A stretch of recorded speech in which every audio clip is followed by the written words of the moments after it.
And it didn't appear that there was any foul play on any one of the boats. To have a witness tell me it's true because I said so and because my friends say so, that doesn't mean it's true to me. This is GPS. It could be true. They provided GPS, that doesn't tell me what happened to Nolan. Just because they got GPS, they provided Life they 360, came back. They provided Life 360. They provided the CETO call, and you can put those two things together and say, okay, the timeline matches.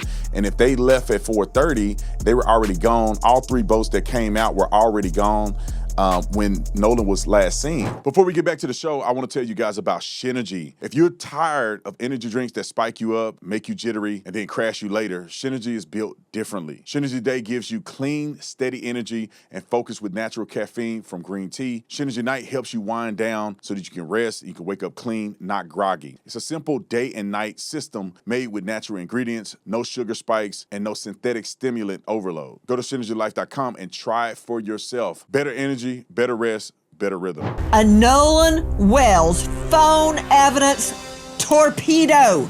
2 confirmed witnesses that saw Nolan Wells on the island around 6 p.m.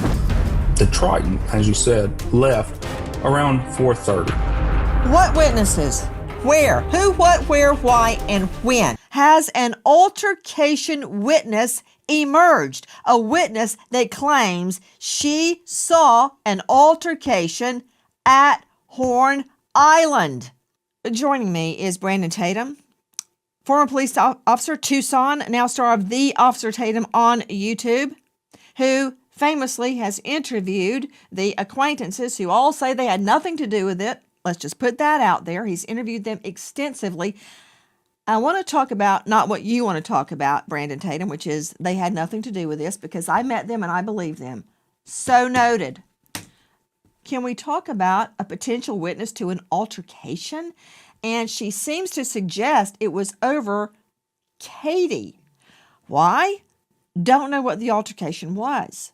Maybe it was, hey, leave her alone and get on the boat. Or leave her alone, she's my girlfriend. Or it could be anything. But if there is a witness placing Nolan seemingly in the water, I can't tell that, but having an argument with another person, a partier at Horn Island, that is significant. It could prove or disprove your friend's timeline. Well, Nancy, I think that it's a big obstacle to climb here because I've never heard of this altercation whatsoever. Nobody that I've talked to have alluded that this altercation was real.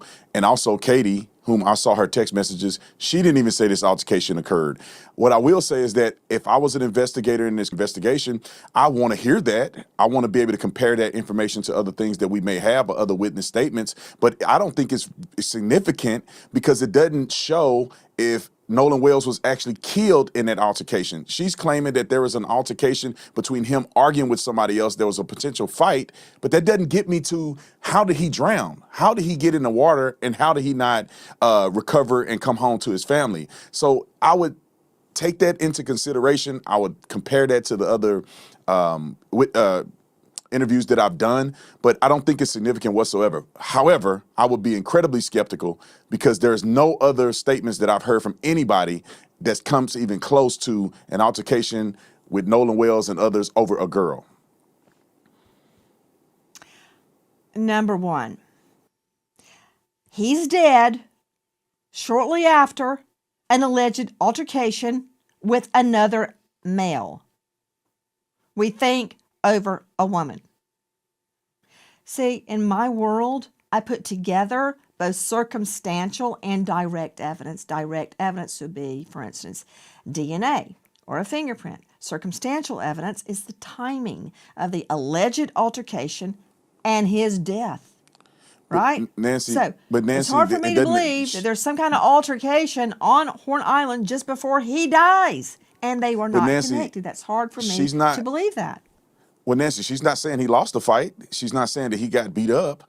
If you look at the autopsy, there's no clear signs of blunt force trauma to his face or any of the vital areas that could kill him. So it doesn't appear that there's any indication that he lost a fight, that there was enough trauma in this particular fight that would lead to his death. And when you look at the autopsy, there is no blunt force trauma to his face.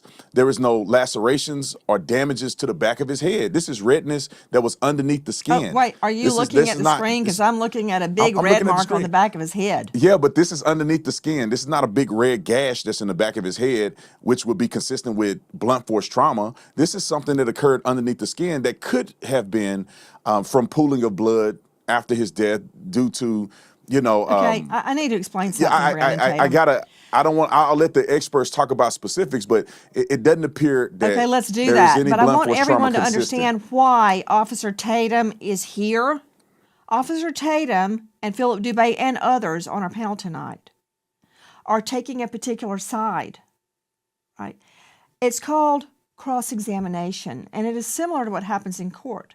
A theory emerges, a line of questioning emerges, and the other side tests it with fire under cross-examination. And then, hopefully, you get to the truth. Right now, we're talking about an alleged eyewitness to an altercation just before Nolan Wells is dead. If she has not handed this over to the police, it doesn't mean a hill of beans to me. But Tatum has a good idea, and that is, let's let an expert discuss it. Brandon Tatum joining us, Officer Tatum on YouTube. I've cross-examined a lot of witnesses, and I cross-examined them exactly on that. How far away were you? Did you know the target? Were you familiar with them? Was your vision obstructed by anything? Were you wearing glasses? Were you wearing sunglasses? What time of the day? I mean, I could go on and on and on. But unless you have a nun, a priest, or a virgin on the stand, or maybe Angel Gabriel might come down and testify, you have to take your witness as you find them. And I'm sure you've had a lot of drunk witnesses in Tucson to everything from a bar fight to a murder to a dope deal. Look, I'd say a good 50% of witnesses were drunk at one time or the other. That doesn't mean they didn't see what they saw. Well, from a law enforcement perspective, this is not cross-examination on the stand. This is us, what I would deal with a witness is right on the scene. And I'm not too concerned of whether the person is drunk or not. I'm not going to test their blood alcohol level on the scene. I want to know specifically, what did you see? What are the identifying markers that you have to say that this is Nolan? If that person can describe them, maybe we'll do a show up. If we have like a video or a picture or something, we could show them and say, hey, does this match the person you think that was here?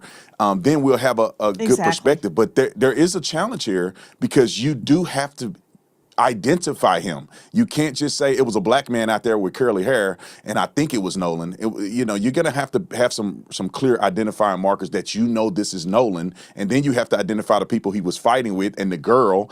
And I think this person is going to have a big challenge. I saw this text message. We reached out to the girl on her social media. She never responded to us.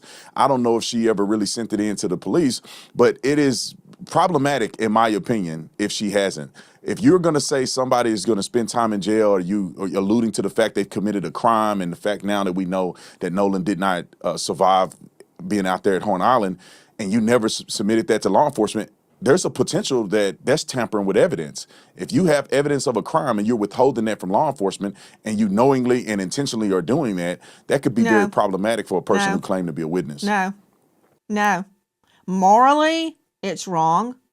But there is no duty under the law that you have to report yourself as a witness, that you have to volunteer information. You can stand on the side of a pool and watch somebody drown and do nothing unless you have a fiduciary capacity. And it's not a crime in our jurisprudence. So nothing is compelling her under the law to come forward. However, interesting, she did post it.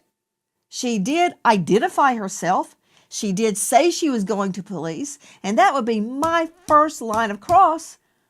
Did you take this to the police? And if she said no, all H-E-double-L break out in that courtroom. If you have information like this and you don't go to the police, no, Nancy, fur she's making, would fly. Fur would fly. You ever seen a dog fight? That's what I mean by that. Fur would fly. So that would be a line of cross-exam. To Brandon Tatum, star of The Officer Tatum on YouTube, we just saw some video from your show. And I'm trying to figure out, among other things, what time and day, if you have a time and a date stamp on that, that seemingly shows the Triton with a lot of people on it leaving the island, leaving Horn Island. Do you have a timestamp on that? I don't have the timestamp. I can ask them to see if they can get it to me. When I watched this video and they presented it to me, this was during the time that the CETO call was occurring. So it had to been right around that time. You could see Wyatt on the boat on the phone. And so this is how it was presented to me. And just to kind of answer your question about the boat searches, you know, it's partially irrelevant depending on the investigation and the interviews that they've done. There is no indication that there was a crime committed on any one of these boats. When you have 60 people that have already given statements to law enforcement, you have the young men that I interviewed that were on their boat that left the island, and then you have people that saw Nolan on the island after they had left. It's no indication that Nolan was on any one of those boats at any point in time and that a murder occurred on those boats. So regardless if they searched them or not, you know, it was offered up for them to use a cadaver dog, but that never occurred. And so I don't really think that the boat situation or search is significant. The boys submitted their Life 360, which is how they got a GPS tracking of when they left the island and how they got from point A to point B, where they docked and all of those things. So all of the information has been concluded, or at least have been explored, and it didn't appear that there was any foul play on any one of the boats. Okay. Officer Tatum, I respect everything that you just said, but to have a witness tell me it's true because I said so, and because my friends say so, that doesn't mean it's true to me. This is GPS. It could be true. They And I provided. see They provided Life GPS. That 360. doesn't tell me what happened to Nolan. Just because they No, got I'm saying GPS, they provided that Life when they 360, came back. which is they provided Life 360. They provided the CETO call, and you can put those two things together and say, okay, the timeline matches. And if they left at 4:30, they were already gone. All three boats that came out were already gone when Nolan was last seen. So now you have a timeline that's consistent with evidence that they presented. Right there. I was going with you until you said the time Nolan was last seen. Because their GPS data, I'm sure, is correct. And their Life 360 data, I'm sure, is correct. I'm not arguing with the technology. But what happened just before that? Where was Nolan when they're leaving the island? If you can place him on that island at 5 or 6 o'clock, please do it. And then I will turn attention elsewhere. I'm not trying to hang your friends, the people that you have interviewed. And I respect that you believe them, and maybe you're right. If he can be placed on that island at 5 or 6 o'clock, then they're in the clear. But I want to know who's placing them there, him there, and how. Reports have come out that there's two reliable witnesses. TMZ reported on this. They said they saw Nolan a little bit before 6 p.m. There was also the young lady, Katie, who sent text messages to one of the boys that I interviewed. I saw the text messages where she alluded to the fact that she did not see Nolan get on the boat. She heard the boys yelling for Nolan to get on the boat. So Nolan never got back on the boat that he came on. So you have the boats leaving. You have a CETO call. You have testimony from everybody on the boat. And all of those things have to be taken in consideration. Also, they have already spoke to law enforcement about this. Them talking to me in the interview is them just telling the world what they told law enforcement. If there was any indication whatsoever that he was on the boat based on the testimony that was given from the boys or anybody else, even this new witness that have come forward, I think that there would be a significant investigation leading to an immediate arrest. But they clearly don't have any clear evidence that there is a crime that is committed, and especially a crime that was committed from the boys that I interviewed. I can't speak for everybody else, but I know the young men that I talked to, they were gone. There's no indication that Nolan was on the boat whatsoever. They're giving statements. Katie gave a statement. Even this person is claiming that they saw Nolan get into a fist fight. It appears that this person is claiming that the fight has happened after Wyatt and the rest of them had left on the boat.